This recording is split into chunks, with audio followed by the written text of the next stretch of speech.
studying acting is what actually brought me back to all of this, because I was like, oh, I have some unresolved, like either really strong emotions or I dissociate in more heavy roles. And I just like, I'm like, something's going on where I'm blocked. I still have all this emotion, but sometimes I can't access it as an actor because I don't want to go there, or I'm self protecting, and yeah, all of that. Christelle, I just want to ask also. I mean, the way she has reacted to that's really kind of something you can see in her charts, right? The way she actually went about that and keeping things for herself and not feeling like maybe the right to express herself. Yeah, I mean, so when we look at your design, it's basically, you see all of the energy centers there. And you have what's called a split design, meaning that not all of them are connected together. There's almost like two separate parts of you, energetically speaking. And so there's one part of you that is, the deeply tribal, connected to family and community part of your nature. Whereas on the other side, and this is really the side of you, this is where you get your energy, this is where you get your satisfaction. This is the side of you that's designed to be a little bit, quote unquote selfish. And I mean selfish not in a way that is negative at all, but in a way that you're here to find that sense of satisfaction through your own passions, through your, self-expression, through your creativity, through the different patterns and rhythms that move you through life that feel good for you.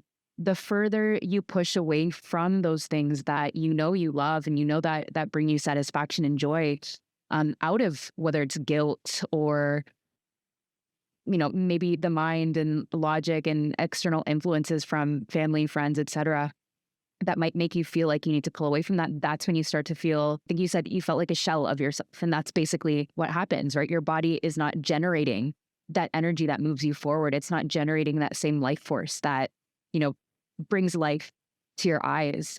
Basically, it's kind of like that lifelong lesson that you're experiencing throughout your life, where you're here to find that balance between the two, the balance between, being a little quote unquote selfish, because that is ultimately what fills you up, fills your cup up, so that you can give back to your family and your community in the way that fulfills you the most, in the way that, you can be a better friend, a better peer, whatever it is, when you are able to give to yourself first.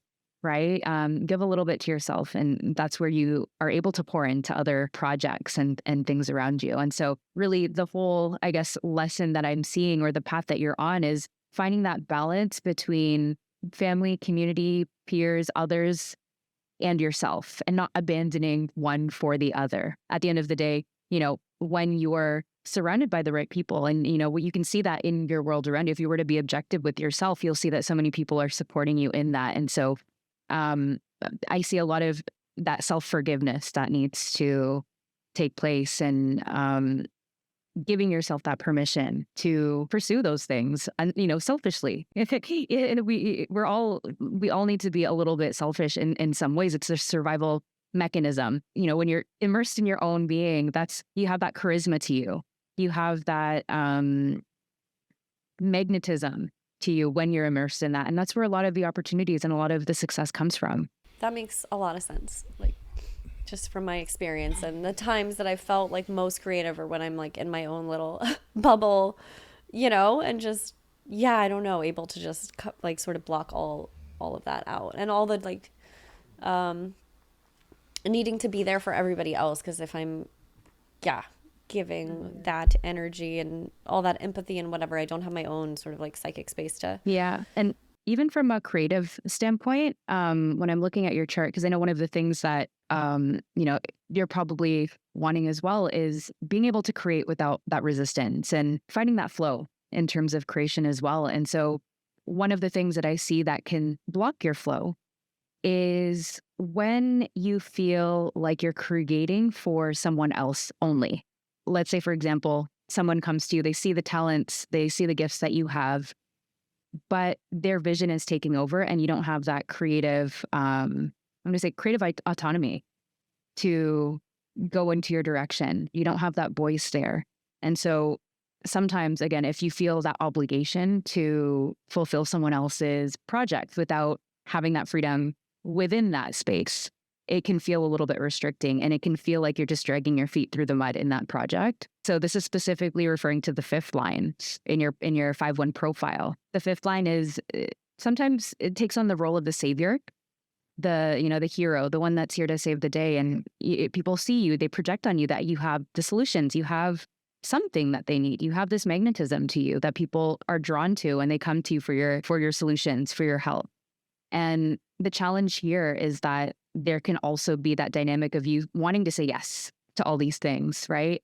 There's a part of you that gets satisfaction from helping and serving and being a part of fulfilling some kind of project, but even if it's not your own specifically, right? But if it's not the right one for you, if you feel like, if it's not something that you're drawn to at all, if it's not something that brings you any type of meaning or satisfaction or joy from it, then you can start to feel trapped within that. And then later down the line have to set certain boundaries or, get out of certain frustrating situations. And so also being discerning in terms of saying yes to the right project, saying yes to the right, let's say, projections. That's what I like to call them. But saying yes to the right opportunities. You don't have to say yes to all of them that come your way, but you get to be discerning and get to be also picky in terms of which ones you commit your energy to.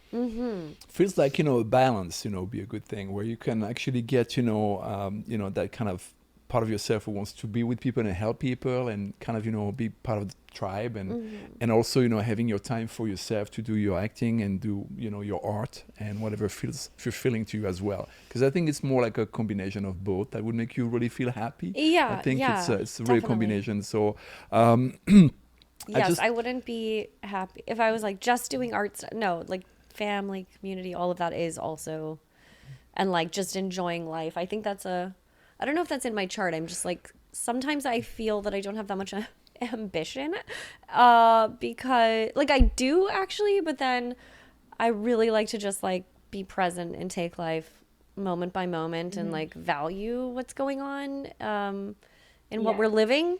So I realized that, there's also balance in like creating things, thinking about the future, but also like I love to just like, just be present and like having a beautiful day with people that I love, It's actually part of your life trajectory.